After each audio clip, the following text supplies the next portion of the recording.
Bonjour, mesdames et messieurs, bienvenue dans ce 6h30. Le président de la République, Alassane Ouattara, a échangé hier mercredi avec le président de la commission de l'UEMOA, l'Union économique et monétaire ouest-africaine, Bourahima Abdallah. Au menu de la rencontre, l'intégration sous-régionale. Compte rendu à Ouattouré. Président en exercice de l'UEMOA.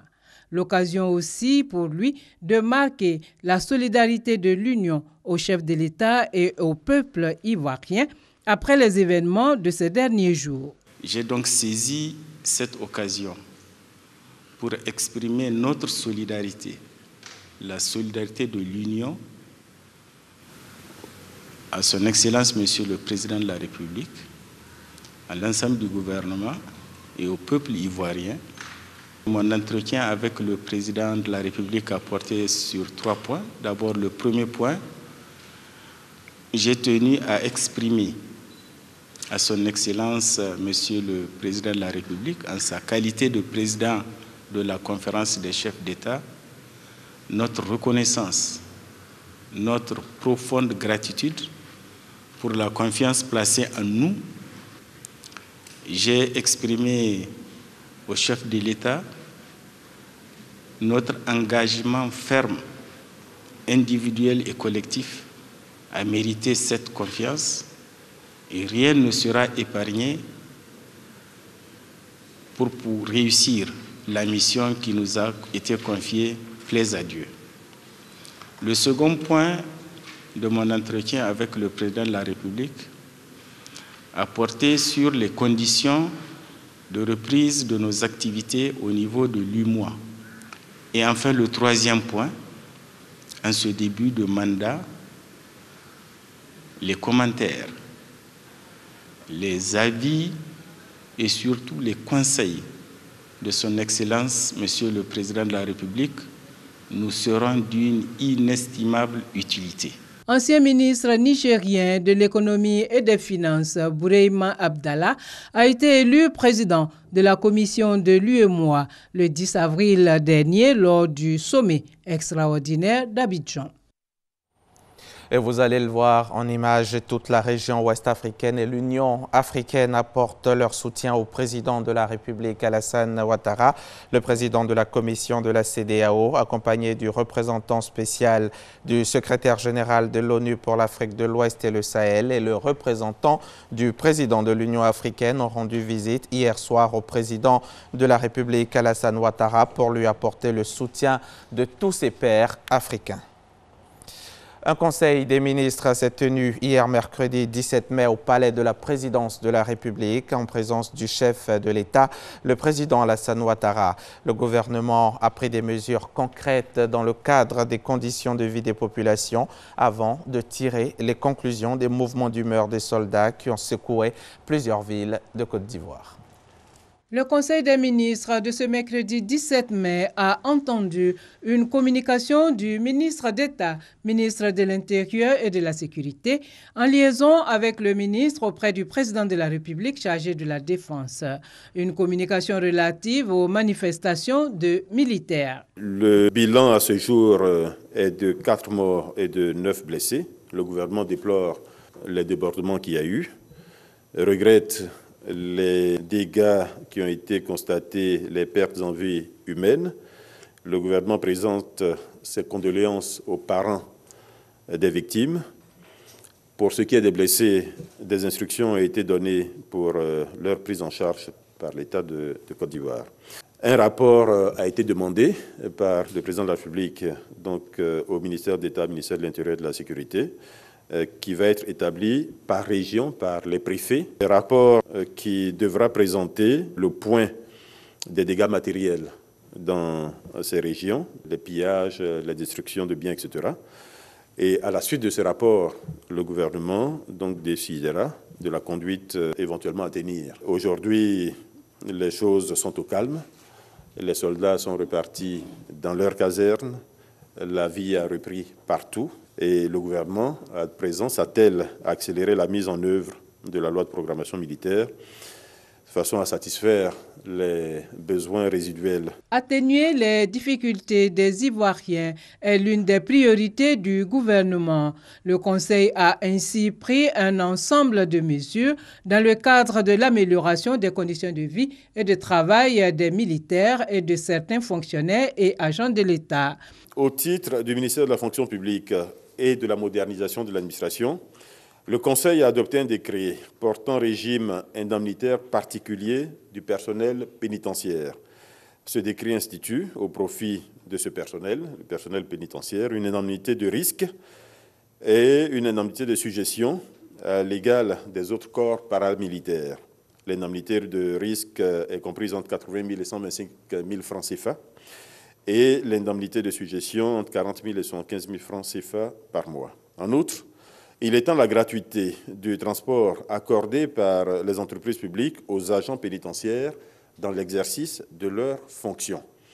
Cette mesure prend effet pour ce qui concerne les indemnités à compter du 1er janvier 2018.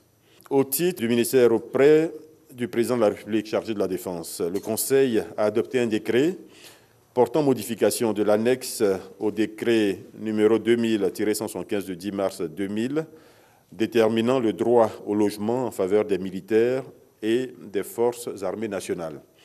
Il s'agit ici d'une augmentation du bail et cela va représenter un coût global de 17,5 milliards de francs CFA par an et un coût unitaire supplémentaire de 20 000 francs.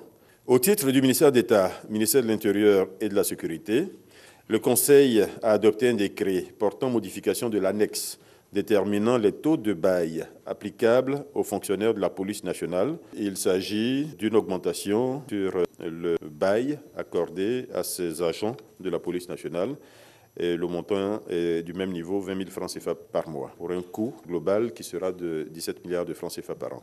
Ces décrets concourent à la revalorisation des taux mensuels de bail et d'indemnités forfaitaires contributives au logement, servis aux militaires, au personnel paramilitaire, des gendarmeries, des eaux et forêts, de la douane et assimilés, ainsi qu'au personnel de la police nationale. Ces mesures prennent effet à compter du 1er janvier 2018. Le gouvernement, qui entend également faciliter l'accès des populations au logement, a fixé le prix unitaire maximum de vente des logements à caractère économique et social, un prix plafond que les promoteurs immobiliers ne doivent pas dépasser.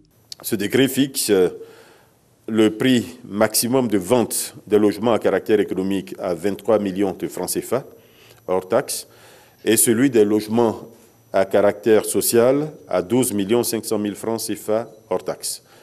C'est des seuils qui sont fixés, en dessous desquels, évidemment, les constructeurs ou les promoteurs peuvent bénéficier de facilités fiscales. Donc l'objectif, c'est évidemment que les maisons construites et proposées aux populations soient à des prix inférieurs à ceux que nous venons d'indiquer. Le Conseil a par ailleurs examiné les rapports de mise en œuvre des recommandations de la Convention sur l'élimination de toutes les formes de discrimination à l'égard des femmes et sur celle de la déclaration solennelle des chefs d'État de l'Union africaine sur l'égalité hommes-femmes. Football à présent, le match ASEC Africa comptant pour la 22e journée du championnat national est maintenu pour ce week-end à Bouaké. L'annonce a été faite par les responsables de la FIF, la Fédération ivoirienne de football. C'était hier matin à leur siège. Malgré les tumultes constatés ces temps-ci et au moment où tout le monde pensait que la FIF allait revoir sa position quant à la délocalisation du match retour ASEC Africa à Bouaké, la Ligue professionnelle a confirmé que le grand derby du football ivoirien se jouera bel et bien au Stade de la Paix de Bouaké, le samedi 20 mai 2017. Nous pouvons affirmer que nous avons une situation normale aujourd'hui qui puisse nous permettre de faire le déplacement de Bouaké et de pouvoir faire ce match comme il était prévu à Bouaké. Donc ce samedi à 17h30, au stade de la Paix de Bouaké, il y aura donc ce match ASEC Africa comptant pour la 22e journée du championnat. Si le football peut aider à rassurer la population de Bouaké, si le football peut rassurer tout le monde et ceux qui nous suivent depuis l'extérieur, eh bien, nous allons jouer notre partition. Aller à Boaké aujourd'hui, pour nous, c'est important aussi. C'est important de pouvoir donner un peu du baume au cœur des populations de Boaké, qui pendant 4 jours, quand même, ont connu quelques difficultés. En arrivant et en donnant ce derby-là, je pense que c'est ce que nous pouvons offrir comme Boaké, qui a quand même souffert un peu de martyr ces derniers jours. Les 25 000 spectateurs attendus au Stade de la Paix vont aider à recréer de l'ambiance autour de ce derby. Un match capital pour les Mimos, actuellement en tête du championnat, et pour les Aiglons qui visent une place en Coupe africaine. Il faut recréer une certaine ambiance autour des grands derbys. Il faut s'arrêter à un moment donné et puis dire merci à ces 2 grandes équipes. Mais pendant des années, la SEC et l'Africain ont animé de fort belle manière le football ivoirien. Et on doit aussi leur accorder ce petit crédit et leur donner la possibilité de se produire dans des conditions que nous estimons seront celles de ce samedi à Boaké. À l'issue de cette rencontre, l'on désignera l'homme du match qui repartira avec une enveloppe et un trophée. C'était un reportage de nos confrères de RTI Sport. Depuis quelques jours déjà, le gouvernement a pris des mesures vigoureuses pour lutter contre la dengue. Une campagne de démoustication a d'ailleurs été lancée après l'étape de destruction des sites larvaires. Place maintenant à l'anéantissement des moustiques adultes et rebelles. L'opération menée par le ministère de la Santé et de l'Hygiène publique a démarré dans tous les quartiers de la commune de Cocody. Et puis en France, pour terminer, la liste du gouvernement du Premier ministre Édouard Philippe a été dévoilée hier, mercredi 17 mai, à 15 h, heure locale. Des nominations retardées de 24 heures, le temps de vérifier la situation fiscale et l'absence de conflit d'intérêts de chacun. L'équipe de 22 ministres est donc a priori irréprochable, selon la formule de l'Élysée. Gabriel Zani. Proposition du Premier ministre. Le président de la République a nommé un gouvernement de 22 membres. C'est la première équipe d'Édouard Philippe, Premier ministre français. Un gouvernement resserré, selon la promesse faite aux Français, avec 18 ministres et 4 secrétaires d'État. 16 ministres ont finalement été nommés, plus 2 ministres, toutes des femmes, rattachées chacune à un ministre et 4 secrétaires d'État, 2 femmes et 2 hommes. Il y a finalement 2 ministres sortants qui sont restés dans ce gouvernement. Il s'agit de Jean-Yves Le Drian, qui passe de la défense sous François Hollande à l'Europe et aux affaires étrangères, et Annick Girardin, nommée à l'outre-mer. La parité, elle est respectée, avec 11 femmes et 11 hommes.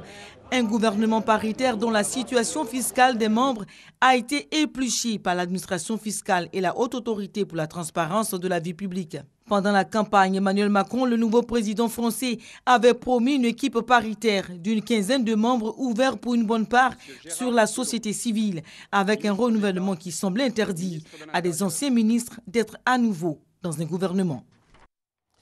Fin de ce journal, merci de l'avoir suivi.